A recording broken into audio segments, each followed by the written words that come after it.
जय Hind defence lovers. आज की टॉप हेडलाइंस कुछ इस प्रकार है। श्रीनगर में G20 की सफल मीटिंग के बाद जानिए पाकिस्तान ने क्या कहा। भारतीय प्रधानमंत्री की यूएस विजिट से पहले यूएस के डिफेंस सेक्रेटरी आएंगे भारत, होगी महत्वपूर्ण इनिशिएटिव्स पर चर्चा। इंडियन आर्मी और इंडियन एयरफोर्स ने वेस्टर्न बॉर्डर्स पर आयोजित किए संयुक्त रूप से सैन्य अभ्यास। DRDO काम कर रही है लेजर वेपन्स पर। और पाकिस्तान गवर्नमेंट के इमरान खान को पागल घोषित करने के प्रयास।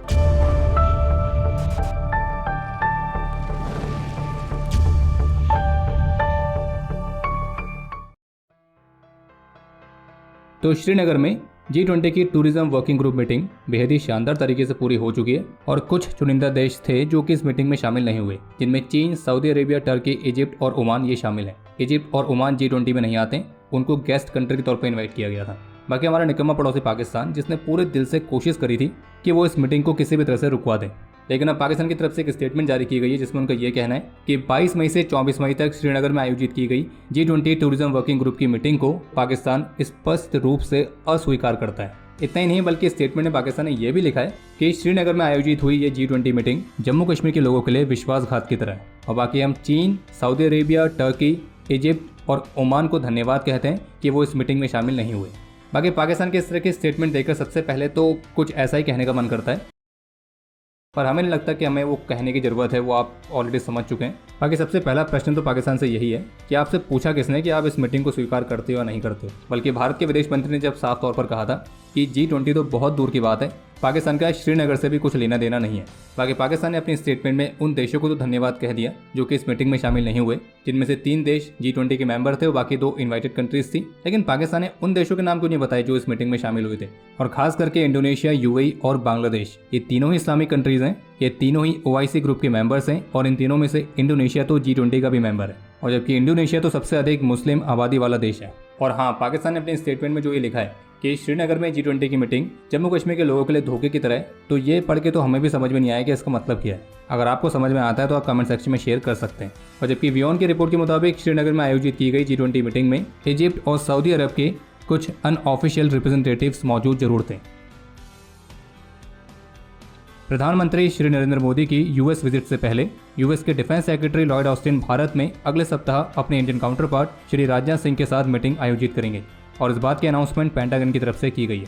और अगले सप्ताह से यूएस के डिफेंस सेक्रेटरी करीब 4 देशों की यात्रा पर हैं, जिसमें जापान, सिंगापुर, भारत और फ्रांस शामिल हैं। और उनकी भारत विजिट को लेकर पेंटागन की तरफ से ये कहा गया कि लॉर्ड ऑस्टिन रक्षा मंत्री श्री राजनाथ सिंह और अन्य लीडर से मिलने के लिए नई दिल्ली का दौरा करेंगे, क्योंकि अमेरिका और भारत के बीच US India major defence partnership को मॉडर्नाइज करने के प्रयास जारी हैं। और पेंटागन का ये भी कहना है कि यूएस डिफेंस सेक्रेटरी की भारत विजिट दोनों देशों के बीच कुछ नए डिफेंस इनोवेशन और इंडस्ट्रियल कॉपरेशन इनिशिएटिव्स में तेजी लाने और भारत और अमेरिका की मिलिट्रीज के बीच ऑपरेशनल कॉपरेशन के प्रयासों को और एक्सपेंड करने के नए अवसर प्रदान करेगी, और जिससे इस बात की संभावना बन रही है कि यूएस डिफेंस सेक्रेटरी की इस भारत विजिट के दौरान कुछ नई परियोजनाओं की अनाउंसमेंट हो सकती है। भारत के वेस्टर्न बॉर्डर के साथ इंडियन आर्मी और इंडियन एयरफोर्स ने संयुक्त रूप से मिलिट्री एक्सरसाइज को आयोजित किया था और इस एक्सरसाइज के दौरान एयरफोर्स के साथ मिलकर शत्रुजीत ब्रिगेड के पैराट्रूपर्स ने संयुक्त रूप से डीप इनसाइड एनिमी टेरिटरी में प्रिसिशन ऑपरेशंस को वैलिडेट किया है। और जबकि इस दौरान स्ट्राइक कोर ऑपरेशंस के सपोर्ट में बिहाइंड द एनिमी लाइंस जाकर डीप सर्विलियंस और टारगेट डेजिग्नेशन के लिए स्पेशल फोर्सेस टीम्स ने इंटीग्रेटेड और सिनर्जाइज ट्रेनिंग को आयोजित किया है। और इस एक्सरसाइज के दौरान डेजिग्नेटेड एरियाज में ट्रूप्स और स्पेशलाइज इक्विपमेंट को इंसर्ट करने के लिए C-130J super Hercules, C-17 Globemaster और AN-32 जैसे एयरक्राफ्ट्स का इस्तेमाल किया गया है। और ऑफिशियल्स के मुताबिक ये एक्सरसाइज एक रियलिस्टिक टैक्टिकल सेटिंग्स में आयोजित की गई थी, जो कि हॉस्टाइल इन्वायरमेंट्स में इंडक्ट करने के लिए भारत के पैराट्रूपर्स की स्पीड, एजिलिटी और लेथैलिटी को प्रदर्शित करती है, जो कि ये भी दिखाती है किस तरह से जो इंडियन आर्मी के ट्रूप्स हैं वे बेहद ही सटीकता के साथ अधिक रफ्तार में दुश्मन पर सरप्राइज अटैक करने में भी सक्षम है। और इस एक्सरसाइज के दौरान आर्मी की वेस्टर्न कमांड, भारत की स्ट्रेटेजिक फोर्सेस और इंडियन एयरफोर्स के बीच आपसी तालमेल और high level of operation preparedness को भी डेमोन्स्ट्रेट किया गया। DRDO एकेडमिया कॉन्क्लेव के दौरान DRDO chief doctor Sameer Kamat की तरफ से कहा गया कि अब जो अगला नेक्स्ट जनरेशन का वॉर होगा तो उससे लड़ने के लिए अत्याधुनिक तकनीक की ओर बदलाव शुरू हो चुका है और इसके लिए स्पेस सिचुएशन अवेयरनेस और अंडर वाटर डोमेन अवेयरनेस, तो इसकी भी हमें रिक्वायरमेंट है। और हमारे महत्वपूर्ण मिलिट्री और स्ट्रेटेजिक एसेट्स को सुरक्षित रखने के लिए हमें नई तरह की टेक्नोलॉजीज भी चाहिए, जैसे कि hypersonic weapons, directed energy weapons जिनमें laser weapons, high power microwaves ये सभी आते हैं। इनके अलावा साइबर रिलेटेड वेपनरी, तो इन सभी तकनीकों की हमें ज़रूरत है जिनका इस्तेमाल ऑफेंसिव और डिफेंसिव दोनों ही तरह से किया जा सके। और एकेडमी के साथ क्लोजर लिंक्स को लेकर DRDO चीफ का ये भी मानना है कि अगर US की तरह भारत को मिलिट्री इंडस्ट्रियल कॉम्प्लेक्स बनाना है तो हमें इसके लिए और रिसोर्सेज की आवश्यकता पड़ेगी। अभी वर्तमान समय में रिसर्च एंड डेवलपमेंट के लिए बजट का 5% मिलता है, जबकि US और चीन में यही परसेंटेज 10% के आसपास है। और बाकी जैसा कि कल इसी कॉन्क्लेव के दौरान भारतीय रक्षा मंत्री की तरफ से भी रिसर्च एंड डेवलपमेंट पर ज़्यादा फोकस करने के लिए कहा गया था। वैसे कि आप जानते हैं कि भारत की DRDO और US की DARPA, तो ये दोनों ही ऑर्गेनाइजेशंस 1958 यानी कि एक समान वर्ष में स्थापित किए गए थे। अब जिन्हें डार्पा के बारे में नहीं पता है तो उन्हें बता दें कि डार्पा US के लिए बिल्कुल उसी तरह का ऑर्गेनाइजेशन है जैसा कि भारत के लिए DRDO। और इंटरेस्टिंग बात यह कि दोनों के ही नाम D लेटर से स्टार्ट होता है जो कि डिफेंस को रिप्रेजेंट करता है। लेकिन ध्यान देने वाली बात यह कि ये दोनों ही ऑर्गेनाइजेशंस लगभग एक ही समय पर स्थापित किए गए थे, लेकिन आज के समय में डार्पा DRDO से कहीं ज़्यादा आगे। अब ऐसा क्यों है और इसके पीछे के क्या रीजंस हैं, तो उस पर ऑलरेडी हमने एक डिटेल वीडियो पहले बनाई है। अगर आपने वीडियो नहीं देखी तो आपको वीडियो जरूर देखनी चाहिए, तो उससे आपको काफ़ी कुछ नई जानकारी जरूर मिलेगी। और उस वीडियो का लिंक इस वीडियो के डिस्क्रिप्शन में दिया गया है।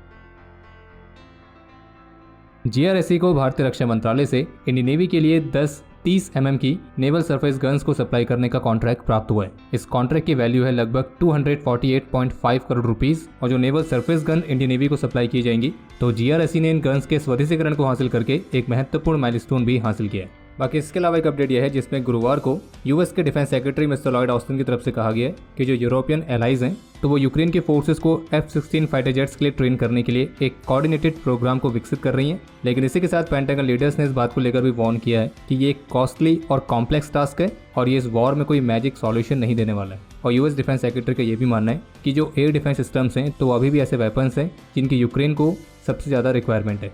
बाकी एक अपडेट ये सामने आया है कि NIA ने आतंकी यासीन मलिक के लिए मौत की सज़ा के लिए दिल्ली उच्च न्यायालय का रुख किया है। और इससे पहले यासीन मलिक को ट्रायल कोर्ट की तरफ से टेरर फंडिंग केस वाले मामले पर आजीवन कारावास की सज़ा सुनाई थी। और अब यासीन मलिक वाले मामले पर दिल्ली हाई कोर्ट की डिवीज़न बेंच सोमवार को सुनवाई करेगी।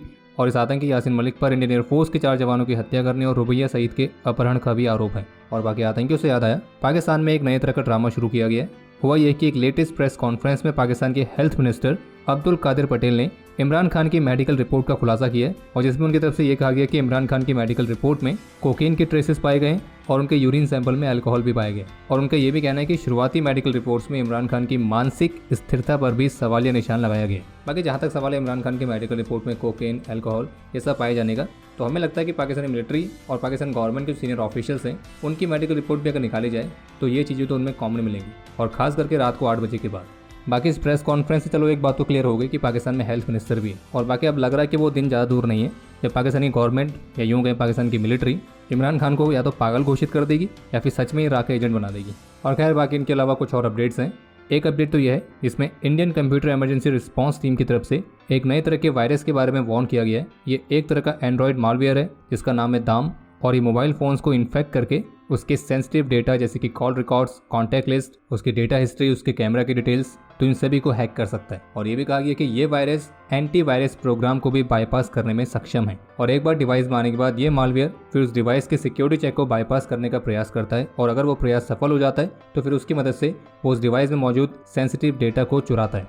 और इसलिए एजेंसी की तरफ से इस तरह के वायरस को अवॉइड करने के लिए किसी भी अनट्रस्टेड वेबसाइट या फिर अनट्रस्टेड लिंक्स को क्लिक करने से बचने के लिए कहा गया है। ईमेल या फिर SMS से मिले हुए किसी भी सस्पिशियस लिंक को क्लिक ना करें और अपने डिवाइस के एंटीवायरस और एंटी स्पाईवेयर सॉफ्टवेयर को अपडेटेड रखें। और इसके अलावा जो शॉर्टन URLs होते हैं जैसे कि बिटली, टिनी URL, तो इनमें भी खास सावधानी बरतने के लिए कहा गया। बाकी इसके अलावा एक और अपडेट है कि भारतीय प्रधानमंत्री की सुरक्षा के लिए जिम्मेदार भारत की एलिट SPG यानी कि स्पेशल प्रोटेक्शन ग्रुप, तो अब से इस एलिट फोर्स को इंडियन पुलिस सर्विस से संबंधित ADG रैंक के ऑफिसर हेड करेंगे, जबकि जूनियर रैंक के ऑफिसर्स को 6 वर्षों के इनिशियल पीरियड के लिए डेपुटेशन पर अपॉइंट किया जाएगा। और आपको बता दें कि अभी तक SPG को IG रैंक के ऑफिसर ही हेड करते थे, लेकिन अब इस नियम में बदलाव करके ADG रैंक के ऑफिसर को SPG के हेड के तौर पर नियुक्त किया जाएगा। और इस फोर्स के लिए सभी डायरेक्टर्स की जो नियुक्ति है तो वो सेंट्रल गवर्नमेंट द्वारा ही की जाएगी। और बाकी अगर आपको भारत की इस एलिट SPG फोर्स के बारे में डिटेल में जानना है या फिर ये जानना है कि इस फोर्स को कैसे ज्वाइन किया जाता है, तो ऑलरेडी इस पर एक वीडियो हम पहले बना चुके हैं। लिंक इस वीडियो के डिस्क्रिप्शन में दिया गया है, आप उसके माध्यम से जानकारी हासिल कर सकते हैं। और अब समय है आज के इतिहास का। आज ही का वो दिन है जब 1999 के कारगिल वॉर में इंडियन एयरफोर्स ने ऑपरेशन सफ़ेद सागर की शुरुआत करी थी।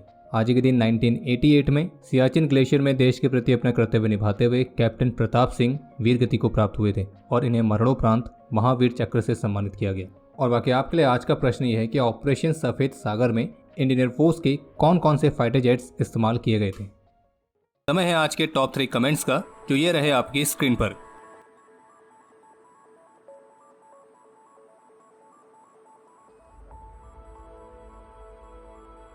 आज के इस एपिसोड के लिए इतना ही। उम्मीद है आपको एपिसोड पसंद आया होगा। अगर पसंद आए तो वीडियो को लाइक कीजिए, शेयर कीजिए और बाकी हमारे मर्चेंडाइज के नए डिजाइन्स को चेकआउट करना ना भूलें, जिसका लिंक आपको वीडियो के डिस्क्रिप्शन में मिल जाएगा। और बाकी अगर आपने चैनल को सब्सक्राइब नहीं किया है तो चैनल को भी सब्सक्राइब जरूर करें।